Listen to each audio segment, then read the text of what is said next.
IT బిల్లుకు ఆమోదం అంటూ ఇన్ఫర్మేషన్ ఏదైతే కొత్త ఐటీ ఇన్కమ్ ట్యాక్స్కి సంబంధించిన బిల్ ఏదైతే ఉందో దానికి ఆమోదం పొందినట్టుగా లోక్సభలో ప్రవేశపెట్టిన కేంద్ర మంత్రి నిర్మల ప్రతిపక్షాల ఆందోళన నడుమ నిమిషాల్లో పాస్ బిల్లు చట్ట రూపం దాల్చాక వచ్చే ఏడాది ఏప్రిల్ 1 నుంచి అమల్లోకి అంటూ ఆదాయ పన్ను బిల్లు 2025ను కేంద్ర ఆర్థిక మంత్రి నిర్మలా సీతారామన్ సోమవారం లోక్సభలో ప్రవేశపెట్టారు. ప్రతిపక్షాల ఆందోళన నడుమ బిల్లు పాస్ అయింది. పెద్దగా చర్చ జరగకుండానే నిమిషాల వ్యవధిలోనే కేంద్రం ఈ బిల్లుని లోక్సభలో ఆమోదింపజేసుకుంది అంటూ మెజారిటీ ఉంది కాబట్టి వాళ్ళు చేసేది అదే పని. అయితే ఇక్కడ కొత్త ఆదాయ పన్ను బిల్లులో ఏముంది, కొత్త ఇన్కమ్ ట్యాక్స్ బిల్లో ఏముంది అనేది ఒకసారి చూడాలి. టీడీఎస్ దాఖలు జాప్యానికి జరిమానాలు విధిస్తారా, వేతన జీవులకు ఎలాంటి మినహాయింపులు ఇచ్చారు, నిల్ సర్టిఫికేట్ క్లెయిమ్ ఎలా అంటూ చాలా ఇంపార్టెంట్. ఇది చాలా మందికి ఉపయోగపడే వార్త కాబట్టి డెఫినెట్గా మనం చూడాలి. అసలు ఆ బిల్లులో ఏముంది తెలవాలి కదా, ఎవరెవరికి ఏమి ఇచ్చిండ్రు, ఏమి ఇస్తున్నారు అనేది కూడా అందులో ఉంటుంది. ఇగో 1961 నాటి ఐటీ చట్టాన్ని సరళీకృతం చేసే లక్ష్యంతో తెచ్చిన కొత్త బిల్లు ద్వారా పాత చట్టంలోని 700 సెక్షన్లు 536కి, అట్లే యాక్ట్ పేజీలు 823 నుంచి 622 పేజీలకు తగ్గించారు. కొత్త బిల్లు నిబంధనల కింద వేతన జీవుల జీతభత్యాలు మినహాయింపులను కలిపి ఉంచారు. Gratuity, pension, commutation, leave encashment, స్వచ్ఛంద పదవీ విరమణ సందర్భంగా వచ్చే నగదు పరిహారాలను వేతన సెక్షన్లోనే కలిపారు. పాత ఆదాయ పన్ను చట్టంలో క్రితం సంవత్సర ఆదాయాన్ని పరిగణలోకి తీసుకొని అసెస్మెంట్ ఇయర్లో ఆదాయ మదింపు చేసేలా పన్నులు ఉండేవి. ఈ రెండు పదాలు పన్ను చెల్లింపుదారులకు కొంత అయోమయానికి గురి చేసేవి. కొత్త ఆదాయ పన్ను బిల్లు ఈ 2 పదాలను తొలగించి పన్ను సంవత్సరం అనే పదాన్ని తెచ్చింది. అది ఏప్రిల్ 1 నుంచి మార్చి 31 వరకు వర్తిస్తుంది అంటూ ఇక్కడ కొత్తగా ప్రతిపాదించిన అంశాలు ఏంటో తెలిస్తే మనకు క్లారిటీ వచ్చేస్తుంది. అసలు ఏమైంది, నిజంగా ఇన్కమ్ ట్యాక్స్కి సంబంధించిన మనకు ఒక భావన అయితే ఉంటుంది.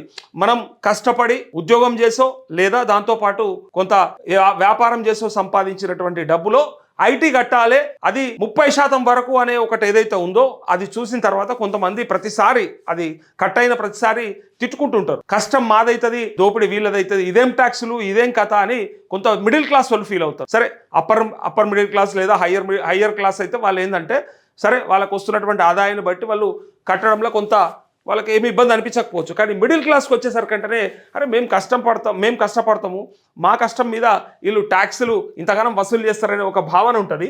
అయితే పన్ను చెల్లింపుదారులు రిటర్న్లను ఆలస్యంగా దాఖలు చేసిన వాపసులను క్లెయిమ్ చేయొచ్చు అంటూ కొత్తగా ప్రతిపాదించిన అంశాలు ఏంటి అంటే, పన్ను చెల్లింపుదారులు రిటర్న్లను ఆలస్యంగా దాఖలు చేసిన వాపసులను క్లెయిమ్ చేసుకోవచ్చు. ఒకవేళ ఐటీ రిటర్న్స్ కనుక డిలే చేస్తే, మనము ఐటీ ఫైల్ కనుక డిలే చేస్తే రిటర్న్స్ క్లెయిమ్ చేసుకోవచ్చు, ఆప్షన్ వచ్చింది అని చెప్తా ఉన్నారు. టీడీఎస్ దాఖలు జాప్యానికి జరిమానాలు ఉండవు అంటూ ఈ టీడీఎస్ ఏదైతే ఉంటుందో దానికి సంబంధించిన డిలేకి కూడా ఫైన్స్ ఏం లేవట ఇప్పటి నుంచి. ఆదాయ పన్ను చెల్లించని వారు ముందుగానే నిల్ సర్టిఫికెట్లను క్లెయిమ్ చేసుకోవచ్చు. ఇది స్వదేశీ ప్రవాస పన్ను చెల్లింపుదారులకు వర్తిస్తుంది అంటూ ఎవరైనా ఇన్కమ్ ట్యాక్స్ పే చేయని వాళ్ళు ఉంటే ముందే నిల్ సర్టిఫికేట్లు క్లెయిమ్ చేసుకోవచ్చట. కొంతమంది పన్ను చెల్లింపుదారులకు కమ్యూటెడ్ పెన్షన్, లంసమ్ పెన్షన్ చెల్లింపులకు స్పష్టమైన, అంటే మునుపటి బిల్లులో ఇది పరోక్షంగా ఉంది, అంటే ఇండైరెక్ట్గా ఉంది, పన్ను మినహాయింపు ఉంటుంది.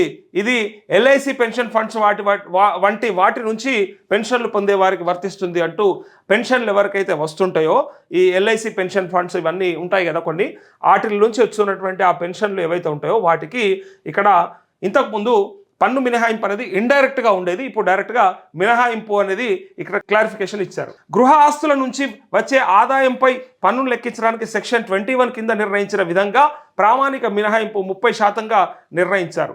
ఆస్తిని కొనడానికి, నిర్మించడానికి, మరమ్మతు చేయడానికి మొదలైన వాటికి అప్పు తెచ్చుకున్న మూలధనంపై చెల్లించాల్సిన వడ్డీ కూడా తీసేశారంటూ చాలామంది ఇదేదైతే అంటే ఏదైనా ఆస్తి కొనడానికి, మనం కొన్న తర్వాత మళ్ళీ దాన్ని డెవలప్ చేయడానికి, నిర్మించడానికి లేదా రిపేర్స్ చేయడానికి అప్పు తీసుకొస్తారు కదా, ఆ ప్రిన్సిపల్ అమౌంట్ పైన ఇంట్రెస్ట్ ఏదైతే ఉందో ఆ ఇంట్రెస్ట్ కూడా తీసేసినట్టుగా ఇక్కడ చెప్తా ఉన్నారు. పైగా ఇన్కమ్ ఎవరైనా అంటే గృహాస్తులు అంటే రెంటల్ ఇన్కమ్, మనము ఇల్లులు కట్టి లేదా కొన్ని కమర్షియల్ కాంప్లెక్సెస్ కట్టి రెంట్కి ఇస్తే వాటి నుంచి వచ్చే ఆదాయం పన్ను లెక్కించడానికి సెక్షన్ 21 కింద ఈ ప్రామాణిక మినహాయింపుగా 30%గా నిర్ణయించారట. మినహాయింపు 30%గా పెట్టిరని చెప్తూ ఇక్కడ ఎంఎస్ఎంఈ నిర్వచనం. ఎంఎస్ఎంఈ ఈ చట్టం ప్రకారం యంత్రాలపై పెట్టుబడి వార్షిక టర్నోవర్ ఆధారంగా సూక్ష్మ చిన్న సంస్థలను వర్గీకరించారు.